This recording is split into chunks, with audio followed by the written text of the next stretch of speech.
This is the level we're dealing with today. Chelsea Smallwood owns her LLC under the name The Other Woman and the Wife. She's built her entire platform on the back of her affair, including a podcast, a YouTube channel, and a TikTok account. Chelsea is a noble voice, speaking out against the stigma that people have against people who get married and then cheat on their spouses, claiming that the real damage done to people is caused by the ignorance and the silence surrounding affairs and why they happen. In spite of the fact that she has exactly zero relevant credentials, she's selling an entire course meant for people who are experiencing affairs. To make a long story short, the people that cheat on their partners are the ones that are the victims. They're the ones we should feel sorry for. Not the betrayed partner, not the children, the person that accidentally fell in love outside their marriage. I wish I was joking. Let's get this out of the way immediately before we slide down this sewage pipe. There are situations, definitely, where a person will cheat on their spouse for no reason other than entirely selfish desires. Cheating is not always the product of just falling in love outside of a marriage that already had problems. Sometimes people are just horrible and selfish and don't care about the pain that they put others through. I bring up the obvious because for all of her holier-than-thou rhetoric, I've not been able to find a single instance where Chelsea acknowledges this reality. Secondly, what we will not be doing is blaming the actions of an adulterous person on the other woman, the other man. While their actions certainly call their character into question, on this channel we stand firm in the correct opinion that the only person who should be held entirely accountable for cheating on their spouse is the cheater, because no one can force an unwilling participant into an affair, and if someone hurt you, they are the ones responsible for hurting you. All of that being said, there is a lot to unpack here, so get comfy, grab a snack, let's take a deeper look. Chelsea is a woman that is currently married to the man that she cheated on her ex-husband with, and he cheated on his ex-wife with her. Truly a match made in hell. She tells us that this is a choice she doesn't regret because it's led to a happy and healthy marriage for the two of them. First of all, did it? We'll circle back to that, but for now, let's take a look at some of her content. Quick heads up, some of her videos I'll be sharing contain copyrighted music, and for those, I'll just read her words to you myself. I'm not getting spanked with a copyright strike for this woman. No. Not today. If you had told me 3 years ago that I'd be openly discussing my affair from over a decade ago, I would have laughed. Society labeled me the homewrecker, the villain in someone else's story. Then, plot twist, I married him. Back then, I was drowning in shame, carrying the scarlet letter of the other woman like a weight around my neck. So, as we can see, allegedly there was a time that Chelsea felt shame. Allegedly. Instead of hiding, I started questioning why we shame people seeking connection. Not the fairy tale ending society expects, but my real, messy, complicated truth. This is just a first look at some of the language that Chelsea will have about affairs. I want you to take note of this. While later videos will really showcase a talent that Chelsea has for saying a lot of pre-scripted words that ultimately amount to not really saying anything, this is a theme that we're going to see sprinkled everywhere. Complicated, messy, seeking connections. Why do we force complex human relationships into simple boxes? See, my breakthrough came when I stopped apologizing for my story, where personal growth flourishes in the light of understanding. I'm so sorry for this voice I'm using for her, but I promise she sounds like this. In other words, when Chelsea made the executive decision to stop feeling like a bad person for doing a bad thing that actually got real people really hurt, she was then able to achieve growth. If you're tired of carrying society's labels, you're in the right place. Chelsea tells us often about how labeling someone by a single action in their past isn't right, and she approaches people who don't like the fact that she's glorifying cheating with an air of enlightenment. She gets it, guys. The rest of us, we just don't understand. Let her teach you. Anyone who doesn't like her platform, anyone that gives another person a negative label is reductionist because human beings are complex. Let's talk about labels for a moment. When someone calls another person a self-absorbed cheater, I have to wonder, what's really happening here? Reducing an entire human being to a single action or a moment in their life is not just reductionist, it's a form of emotional violence. People are complex, multidimensional beings whose lives can't be defined by their mistakes or lowest moments. What's particularly problematic is judging someone as self-absorbed based on carefully curated social media content. Social media, by its very nature, offers glimpses, not the whole picture. You know what? I agree. agree. Having a hard and unchangeable view of someone based on one thing that they did over the course of their entire life, based on, like, their lowest moments, is, how the children say, cringe. We should always keep our minds and hearts open to those who have made progress beyond their lowest moments, of course. The thing is, though, Chelsea, your entire platform is telling us the person that you are now. Your affair from a decade ago notwithstanding, people are mad because the person that you are today is the person posting specifically curated content like this. Why would you want a man who is prone to making impulsive or irresponsible, thoughtless decisions? Because he was so much more than that. And just because he made those decisions with me, does that mean that he's prone to making them? Or prone to making them with me? What is it with people's obsession on TikTok to state the fucking obvious? Seriously. Like, oh, affairs destroy people? I had no idea. People are complex, multidimensional beings. Someone who has cheated on someone, I don't care. But, good for you. I hope you're working through it. Whose lives can't be defined by their mistakes or lowest moments. He told me he loved me and he wished he'd met me before you. Girl, why are you saying that? Talked to you on the phone while he was with me, and I could hear everything. Lied to you repeatedly about where he was. Didn't tell you the actual full truth when you caught him. We see what people choose to share. Didn't actually end the affair even though you went to counseling together and he said we were no contact. When you label someone as self-absorbed based on social media, you're not actually evaluating their character. You're revealing what you've decided to look for. It's confirmation bias at work. Guys, we're just sheep, don't you see? Society has taught us that betraying someone that you made a meaningful commitment to is bad. Therefore, it's our confirmation bias leading us to judge cheaters unfairly. What's super frustrating is that she's actually not 100% wrong about this, and we'll get into that, but she herself is not a representation of this kind of behavior. The kind of person that had an affair, has growth, and then doesn't deserve the hate that they get. She's not one of those people. I mean, you're gonna see a lot of reasons why, but this one comment here that she's responding to is a pretty great example. The comment reads, "Almost no acknowledgement of the betrayal and damage done by cheating." And that comment is absolutely right. Chelsea doesn't talk about the damage to people done by cheating. She can't. Because it would force her to acknowledge that her entire platform is nothing more than an attempt to capitalize both on her own and other people's desperate need to cope. When we rush to judgment, when we reduce people to labels like cheater, we're not contributing to healing. We're perpetuating the very black and white thinking that prevents meaningful growth and reconciliation, that perpetuates the existence of infidelity. What? Do you see what I mean when I said that she has a talent for using a bunch of words to essentially say nothing? That last sentence didn't make any sense. Trying to tease apart this word salad, she really has this arrogant attitude of being like, oh, you're mean to the cheater, so you're just not open-minded enough. I think she's trying to say that the negative stigma against people who cheat makes more people cheat, makes cheating happen more often. Let's move on. Affairs often catalyze profound personal growth and self-understanding.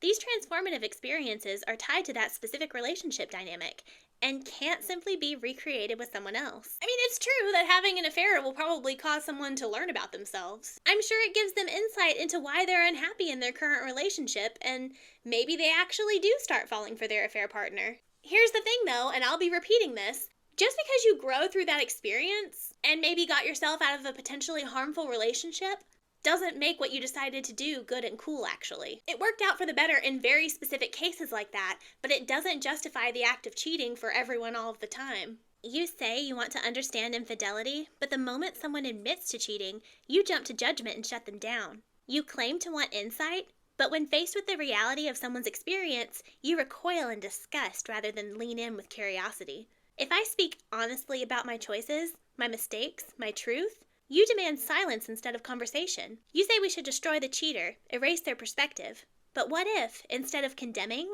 we actually listened? You claim to be open-minded, to want to unpack the complexities of human relationships, but the moment the conversation includes an actual cheater, your worldview collapses. You expect honesty and self-reflection, but only on your terms. The moment it challenges your beliefs, the rules change. So you didn't really want the truth. You wanted a version of it that fit your narrative. Guys, are we at the movie theater? Because that sure is some projection! I think what Chelsea is doing here is actually conflating two very different types of people. And that's assuming she's not just talking to one specific person she dealt with, because who are we talking about? And just like a child that will pick only red M&Ms out of the candy bowl because he's convinced that they taste better somehow than the blue ones. Also less sexy. Chelsea is conflating people who would actually like to have these conversations and have an empathetic view of people who cheat with the people who are expressing their very reactionary feelings. Because again, a lot of people have been really hurt by betrayal. You see though, Chelsea only wants self-reflection on her terms. She claims to be open-minded, to want to unpack the complexities of human relationships, but the moment the conversation includes a person that was actually hurt badly by an unfaithful partner, her worldview collapses. That's why she can't acknowledge or accept their existence. She doesn't really want the truth. She wants a version of it that fits her narrative. What exactly possessed me to discuss infidelity so differently? I heard and saw infidelity content for the first time in my life, and I was absolutely flabbergasted. Like, these experts felt they were more capable of making decisions in a life that wasn't even their own. This fundamental superiority did not sit well with my soul. There was no freedom in the messaging aspect of infidelity content, just pathology and psychobabble.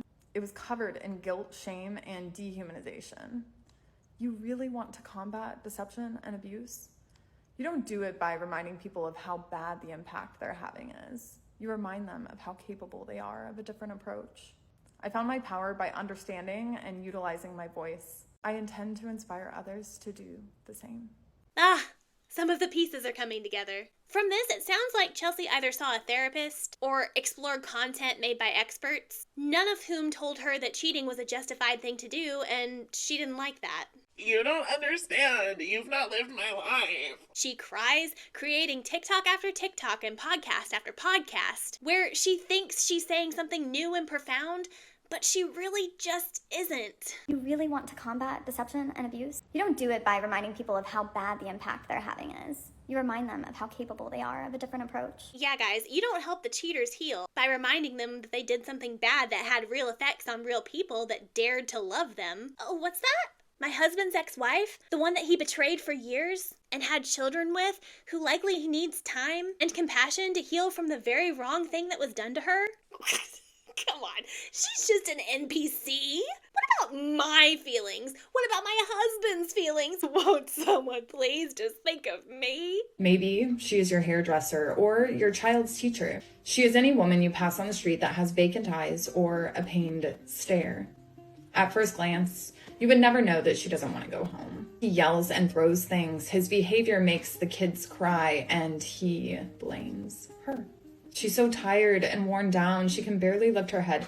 She tells no one, but if you look just close enough, you'll see a glimpse of her pain. I'm assuming you sympathize greatly with this woman's struggle to live in an unhappy marriage. I hazard a guess that you'd be quite supportive of her decision to get a divorce. But let's add one more detail. How did she cope? She had an affair. Oh, wow. Everything changes, doesn't it? Most people will now condemn the woman. After all, she had an affair, and adultery is one of the biggest sins. Society is clear. If you cheat, you are to blame. Funny, though. This was the same woman whom most would hold concern and empathy for, but not once she cheated. Psychology Today analyzed the research and found that 3/4 of Americans feel that extramarital sex is always wrong. In other words, that pathetic, beaten-down woman should have found a way to leave her marriage before she cheated. Here's a little secret for the crowd that has never been affected by an affair. Many affairs are impulsive acts. I wonder if people looking at the dark purple bruises up and down my arms would have had the same sympathy if they knew I cheated on the man that caused those injuries. This one absolutely infuriated me. Chelsea is so high on the smell of her own self-righteous fumes. She thinks it will stop having compassion for a victim of abuse just because they also had an affair. I'm going to say this with my whole chest. That's a load of shit. You are so lost in your coping mechanism that it will likely take years to pull you back to the light of reality. And that's only if you're willing to look for the rope. No reasonable person is going to stop having compassion for someone experiencing abuse, even if that abused person ends up in an affair. The thing that Chelsea stubbornly refuses to realize is that while we can empathize with someone who did a bad thing, it doesn't mean that all people who have experienced an affair are absolved of guilt or shame. Just because an abused wife had an affair doesn't mean that you shouldn't feel guilty or shameful about behavior like this. Aren't you mortified? I'd be so ashamed. Good news is, I'm not you. And you're not me. I hate the phrase, they cheated on me, because it takes all of the power and control outside of you.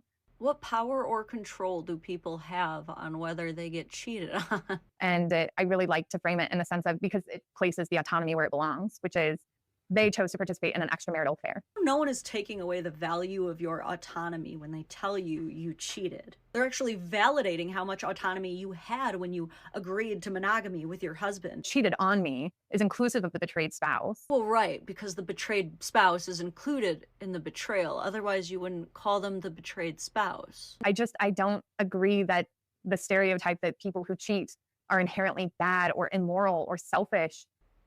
Oh, that's convenient. People are way more capable of compassion and understanding of human complexities than you think. It's not unreasonable to expect empathy when you've gone through an affair, even from people who are understandably going to have a negative gut reaction because they themselves have experienced betrayal. The difference is, Chelsea, people aren't so likely to empathize with a person like you, a person that's shown us over and over again that she's incapable of stepping into someone else's shoes. Someone who's demonstrated their willingness to hurt people, that did nothing but trust the person you decided to enter into an affair with, and who constantly displays nasty attitudes like this. What is it with people's obsession on TikTok to state the fucking obvious? Seriously. Like, oh, affairs destroy people? I had no idea. Oh, you should leave the relationship first? Didn't occur to me. People don't talk about why affairs happen. How the fuck are you supposed to, change anything?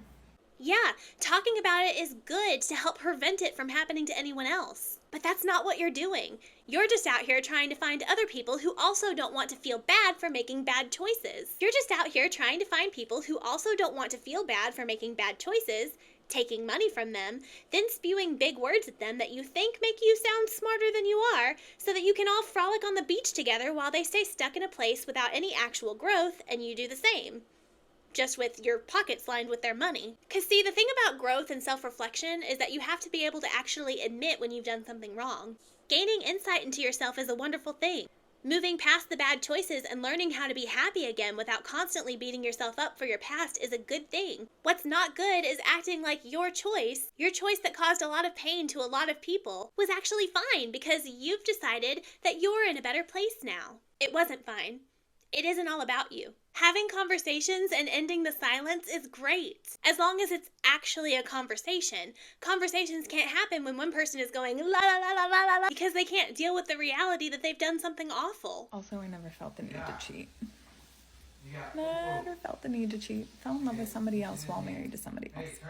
Whoops. How did that happen?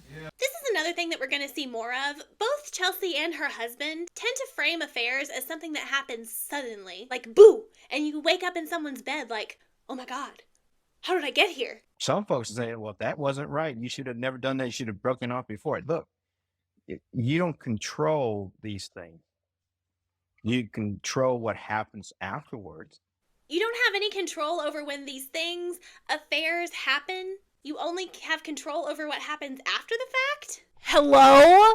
If you're married or in a committed relationship and you find yourself falling for someone else, you know what's happening. It's really common for people who cheat on their partners to say things like, it happened so fast, I didn't realize what was happening until it was too late, or I don't know how I got here. But as much as Chelsea may not want to hear it, you do know when feelings start happening. Even if you don't recognize the feeling the first time that person made you laugh, you definitely know it before the betrayal has actually happened. Again, that doesn't mean that you're not a person worthy of empathy or being listened to, but it's not something that happens without you knowing it. Cheating is always a choice. Hilariously, Chelsea's husband agrees that it's a choice.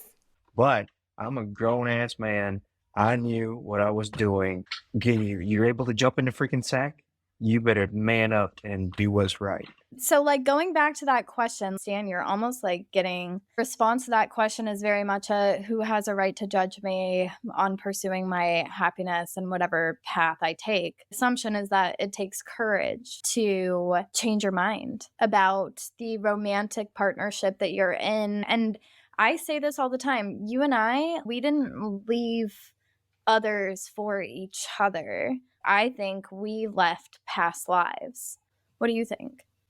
I think it's different. I don't think that way. It's not about courage. It's about understanding the consequences. Hold on, though. We have more to unpack. How do you get your husband to desire you? You don't go down that rabbit hole. Don't. Why do his desires matter so much to me? Why? You can't change the people, but you can change who's around you. You get my drift? Are you picking up what I'm putting down? I'm very serious right now. Pick it up.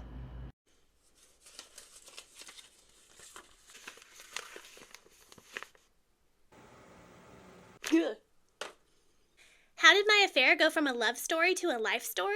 We were willing to rebuild. I stopped letting other people tell me how to feel. The affair became a symbol of our resilience. We decided our opinions of each other were the only ones that mattered. Well, yeah, I imagine you'd have to when everyone around you has the opinion that there was no excuse for your affair. Before y'all spent years cheating with each other. Genuinely, how else would you sleep at night? Infidelity is a topic that often ignites emotional firestorms, with reactions ranging from intense judgment to outright hostility. Why do so many people struggle to engage meaningfully with this subject? Because your definition of engaging meaningfully is no one ever telling you that you're wrong. When you see the world in black and white, you reduce infidelity to right or wrong. You leave little room for nuance or empathy. This mindset equates any openness to understanding as an endorsement for cheating. No, nope, this ain't it, babe. Nobody thinks empathy is endorsing cheating. This is endorsing cheating.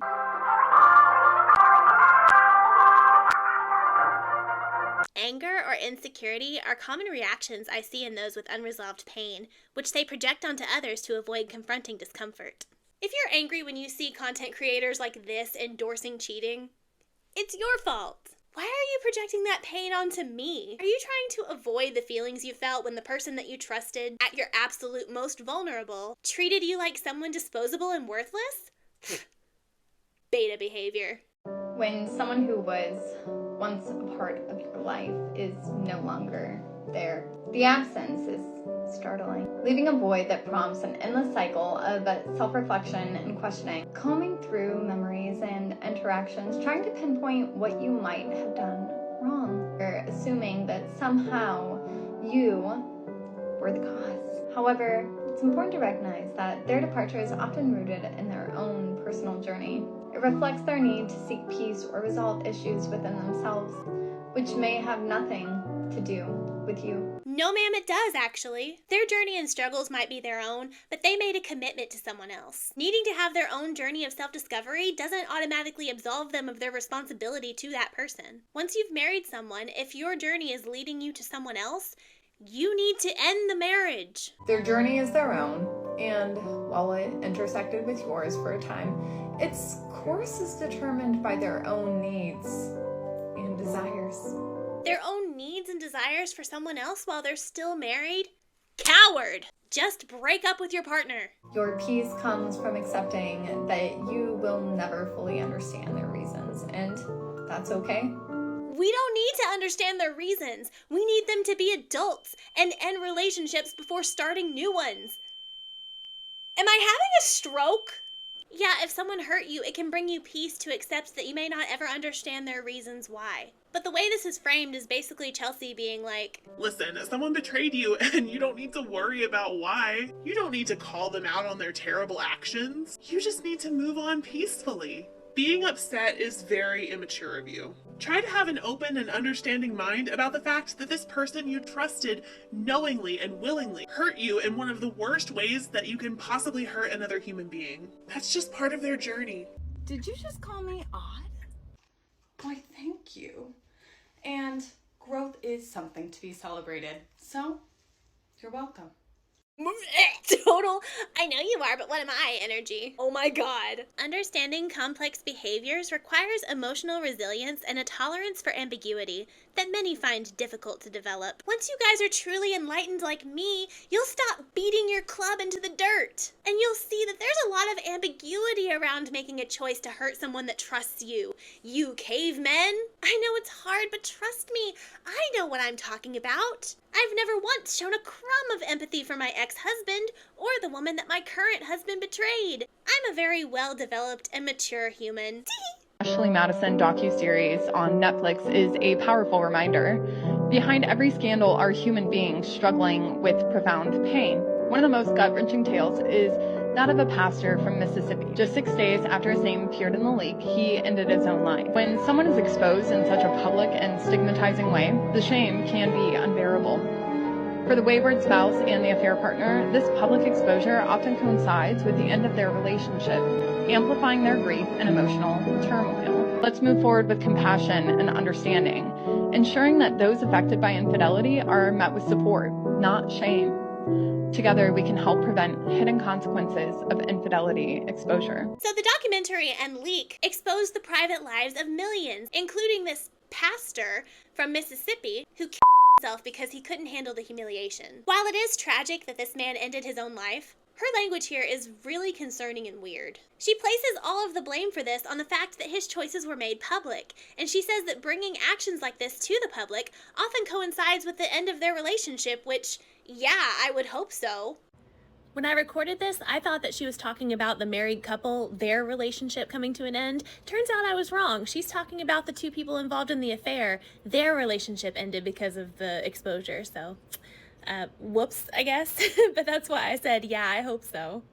The spouses of people who cheat or sign up for websites like Ashley Madison deserve better. You do know that, right?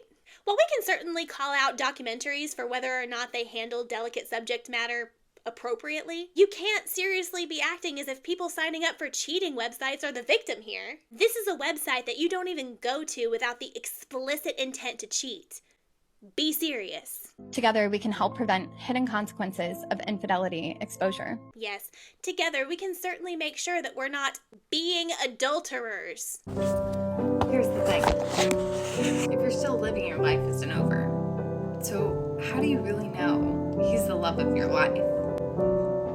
I don't know, you seemed pretty convinced that he was the love of yours when you dedicated a huge chunk of your life to having an affair with him. If sex is not the most important part of a marriage and sexual infidelity is the only complaint, why would sex be a deal breaker? For me, it's not like the relationship with Stan would end if he cheated on me. He's the father of my children and a man that I have been in love with for the last 10 years. But I also think that we talk a lot about divorce in our marriage. It's probably not a common conversation in married households, and I'm not totally sure why, other than the fear of it coming true, which is valid, but if you don't talk about what you're scared of, aren't you just choosing to live in fear? No, I think it has more to do with the fact that for most of us, divorce really isn't on our minds all that often. Most of us didn't build a life and a family and a company surrounding the topic of infidelity, while being in a marriage with a man who cheated on multiple wives. And just because he made those decisions with me, does that mean that he's prone to making them? Or prone to making them with me? I loathe the phrase pick me, but if there was ever an example of pick me behavior, I'm just better than his ex-wife. Problem? And you certainly don't need to live in fear of ever being in an affair. But I think committing yourself to any always or never statement is quite dogmatic. I certainly will not state that I will never participate in another affair because I've already had the experience of it. And it was so unexpected. It was completely out of left field. I think the only way that I can prevent that experience is by remaining in touch with myself, having a good sense of where I want to be in the world. And I can tell you, none of that hinges on a romantic relationship. Well, this is kind of telling, isn't it? For all the ways she touts this relationship as something that can't happen with anyone else, for all the ways she's tried to convince us that her affair was necessary in order to have this wonderful life that everyone should want, how much she's tried to convince us that she knows what a healthy partnership looks like, she tells us she can't definitively say that it will never happen again. Listening to her husband talk, it's not hard to deduce why that is. I definitely had my insecurity issues with not being able to control you in the beginning, for sure. So I'm curious to know if the way that our relationship started, basically from the trenches of deceit, did that impact your experience of our relationship in the beginning? No. I don't think that was a problem for me as much as it was for you. Because again, I know how to keep secrets, keep my mouth shut, start strategizing and planning. And yours is more about like, I call it diarrhea of the mouth. You can't help yourself, but like express all your freaking emotions and no logic behind it. The most difficult part is the consequences from announcing it. You basically said what was challenging for you about the way that our relationship started was telling your former wife. Yes. Why do you think it was difficult for you? The worst part was I knew what I was doing. The problem was you were giving me additional pressure. Oh, you should go connect. You're trying to tell me how I should handle the situation. Where I'm like, you need to just stay out. The biggest problem is that you weren't content with just being my side piece indefinitely, and that kind of forced me to do the right thing. Gross, dude. Because it became like a scoring session. She would do this, then I'll retaliate and do this. And then she'd do something else. I don't and remember I'd that go at right all. back. Oh, wow. You do a lot of that. Okay. I put a lot of pressure on you in the early stages of our relationship to prove to me that you were telling me the truth. Yeah, it was always a conspiracy with you. I gave you access to my bank accounts. Like, Whoa. What else? We don't got to tell him that. Yeah, you do. Very healthy. I can't think of a single reason why this relationship started off with not trusting each other. Not a single one. This is really where the tragedy of her current relationship is, in my opinion. She doesn't trust him or herself, which I think speaks to a level of unhappiness in her marriage that she can't admit to, or maybe she's not really even consciously aware of. Take this with a grain of salt. This is my opinion, based entirely off of just what I've seen online, but it seems like she's built up these walls as a defense mechanism. She had to make herself be okay with the reality that this relationship won't ever feel completely safe. She has to tell herself and the rest of us loudly and proudly that the dynamic between these two and the beliefs that they share are normal and healthy, and actually even better than the people that see infidelity as black and white, right or wrong. Chelsea is desperate to prove to us and the rest of the world that people can only find true happiness when they trust no one and just go with the flow. When they can see infidelity with morally gray glasses. She has to believe that trusting no one, being vulnerable with no one, is the only way to make sure that you're always at peace in your own happiness.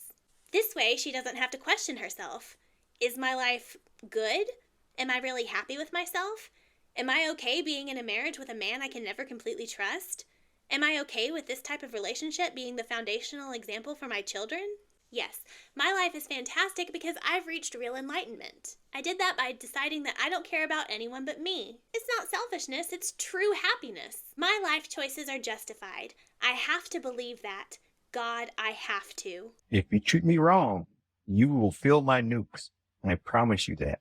I will make your world so bad. And if you love and marry me, I'll make your life full of uncertainty and probably cheat on you based on previous evidence. Taylor, your value is not founded in what your TikTok handle is. It's not. I'm so sorry to be the bearer of bad news. But babe, I'm very proud of the name that I gave my LLC. It's not just my TikTok handle. It's my entire company. The Other Woman and the Wife. I'm very proud of it. You should be too. It caught your attention. But on the real, when I'm out in, reality, not virtual reality, physical reality, the natural realm, we like to call it. No one calls it that. I actually can't say my business name out loud because, oh my God, the people that come to me. Talk about building interest. I did it. The Other Woman and the Wife.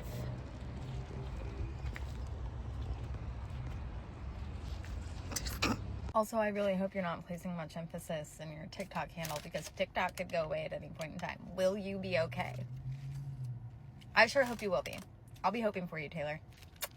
I've defined myself online in every way possible as a woman who cheated and helped someone cheat, and being proud of that fact, and I love that for me. Why would you say I'm defining myself by my affair?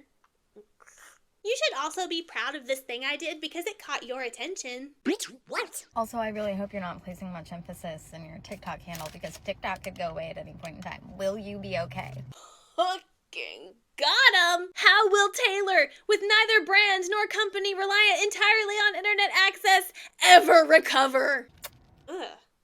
Let's get this straight. You wouldn't touch me because I wouldn't allow you to touch me. Got 'em! So before you type that comment labeling someone as self-absorbed or a cheater, ask yourself, am I seeing the full human being here? Or am I projecting my own fears, judgments, and limited understanding onto someone else's complex journey? Asked myself, and in your case, yes. I am seeing the whole human being on her complex journey, at least as much as she's been willing to share on the internet. And I've come to the conclusion that she's presented herself as a hateful person under the guise of being more enlightened and empathetic than the average peasant. Under the surface of that, I see a woman that appears to be doing everything possible to convince herself and anyone that will listen that the 10+ years of her life have not been a mistake. I see a woman that has to believe that her marriage is good and happy and has to ignore the reality of the other people that were certainly hurt by the actions of herself and her husband, because to do otherwise would be too painful to bear. I see a woman that's married to a man that presents himself as exactly the kind of man that would cheat, with exactly the kind of self-centered worldview that leads people like him to betray others in service of his own desires.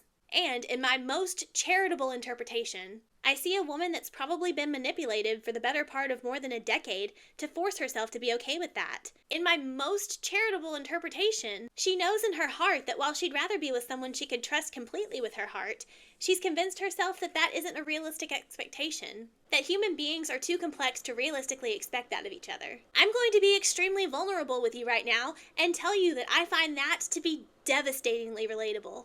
After my first experience with a partner's infidelity, I remember convincing myself that to expect or feel worthy of anything better than that isn't realistic. The more times you go through it, the easier it is for that mindset to get reinforced. It took years to grow out of that and meet someone that I could really trust again. If that is the case for Chelsea, I really hope that she finds a better way of life. The videos that she made where she was basically bragging about her affair and demonstrating a complete lack of empathy for her husband's ex-wife, as far as I can tell, those aren't publicly posted to her account anymore. So maybe she is actually trying to have some reflection and growth. You ridiculous fool! Okay, do you guys remember Chelsea Smallwood, the chick who was bragging openly about being the other woman? Well, now she's being sued. In a public lawsuit filed in Miami County, Ohio, Chelsea Smallwood, her company, and one of her coaches, Olivia Nicodemus, are all being sued for damages resulting from what I can only describe as pure degeneracy. The story all began when this woman, Kristen, found out that she was being cheated on by her spouse with her best friend. That best friend being Olivia Nicodemus. Kristen joined the Other Woman community anonymously, which you're allowed to do, only to find out that Olivia was also in there and posting pictures of both Kristen and her children. Olivia brags about sleeping with Kristen's husband while Kristen was sleeping right next to them, spying on Kristen's intimate moments with her husband with binoculars, and Olivia brags about sneaking into Kristen's room and using her personal toys on herself without her consent. That's Chelsea's Other Woman community for you. A place for healing. Another alleged complaint is that Chelsea Smallwood, the founder of the Other Woman community for cheaters, aggressively contacted this betrayed spouse's therapist in order to continue to bully her alongside Olivia. And yet another user found this publicly posted comment by Chelsea on her own videos saying, "I contacted her therapist. She said it's a useless cause." So Chelsea is contacting betrayed spouses' therapists. And also, no therapist worth their license would ever answer a call from a complete stranger about a HIPAA-protected client and say, "Oh yeah, her? Lost cause." It's not enough for you to use your massive platform to bully people who have been cheated on, but you're also gonna go out of your way to infiltrate their mental health care and then lie about it? Poof, she started deleting everything. But after a night of radio silence, she reemerged with this rebrand. Meanwhile, people are also starting to draw a lot of parallels between Chelsea's Other Woman business and the Twin Flames cult, especially with ex-members coming out and saying that Chelsea would regularly offer to coach people's affair partners into leaving their wives for them, just like Chelsea was able to do. People are also comparing Chelsea and her Other Woman business to the Westboro Baptist Church, and Chelsea is still trying to fight arbitration and get it in front of a jury trial because she wants this to be public. Chelsea has officially cease and desisted me. It begins by trying to claim that I am bound to the Other Woman cheating community's terms of service contracts. Huh? You can't just claim people joined your website and that they have to follow your rules with no evidence whatsoever. I simply meant that I trolled your public comment section to get an idea of your audience. That doesn't contractually bind me to you. Are you out of your mind? I'm allowed to have my opinion just like you're allowed to think that you're actually doing something good for the world. I've been threatened that I need to sign this form saying I destroyed all of my videos by December 31st or else. Chelsea has now made false allegations against me, against Kristen, and against numerous other individuals, putting her and her business dangerously close to malicious and deliberate misuse of court processes. While Chelsea desperately continues to attempt to rebrand after mass deleting tons of evidence, his most recent response, she claims that clause is only in the new terms of service, but that Kristen is bound to the old terms of service. So there's been some debate between the parties on the timeline, a debate that Kristen seems to have just settled with new evidence. You may remember that Chelsea claimed that she herself kicked Kristen out on or around December 2023, but Kristen disproves this claim entirely by providing the email of Kristen herself canceling her own membership in early November. Either way though, Kristen's lawyer spends the rest of this response detailing how no matter which contract you pick, both of them compel arbitration the same way. He goes on to call the other woman's arguments nonsensical and contrary to her own filing. The lawyer even catches Chelsea trying to use both contracts whenever it conveniences her and says, the other woman cannot have it both ways. Ohio law does not permit the other woman to cherry pick which provisions in an agreement it wants to enforce. This is bars right now. This, either denying that she read Kristen's text messages on her channel, which we now know she definitely did, or she's denying that she depicted Kristen in a negative light when she did so. Filing, Chelsea Smallwood does admit that she did in fact reach out and attempt to contact Kristen's therapist. Oh, I simply took the therapist's information of one of the members provided by another client and or employee of my private community and then used it to directly interfere with her mental health care. Often undertaken without understanding its roots, serves as a conduit for exploring hurt and ultimately demon relief. Demon relief. I'm sorry, cheating can be a conduit for demon relief? Bro, what the? Side pieces are the new Ghostbusters? You just suck them up? Lately, it's been really giving cult leaders. When you join that website, you sign away any legal protection for yourself. You literally have to sign that you will never join a class action lawsuit if she fails to protect anything you've disclosed. Breaking news today is that Olivia has officially been dropped from the lawsuit. Apparently, Kristen and Olivia settled privately, leaving just her and Chelsea to face off in court for now, and I sincerely hope that Olivia Nicodemus was made to pay out the ass. She's still commenting on the cheating community's videos, here saying she feels no shame. According to the case file, Chelsea has already lost her original lawyer and is on to her second. This all leads me to speculate that unlike Olivia, Chelsea is probably planning on seeing her case through all the way to the bitter end, and while that will be hilarious for us to all watch blow up spectacularly in her face, it's probably going to be pretty expensive for Kristen, so I have linked how to support her legal fund in my bio. Now the decision is finally in. The case is moving to public jury trial in Miami County, Ohio, and last night the Daily Mail released their own article about this case, and because Chelsea is almost certainly the most delusional narcissist I've ever met, she actually decided to speak to them. And do you want to know what she said? She decided to reveal the actual numbers of members in her community, claiming that there are 300 active members who post and over 1,000 members who just lurk. Yes, Chelsea was so desperate to brag about the numbers she's pulling that she doesn't even realize how badly this damages her case. What's up with a woman who literally coaches cheaters suddenly expecting people to follow the rule? The link in my bio for how to support Kristen's battle against this unhinged beast, because as we keep saying on this channel, cheating bullies don't win. Oh dear. That's gonna be it for me today, guys. Thank you so much for watching, and I'll see you next week with a new video. Bye!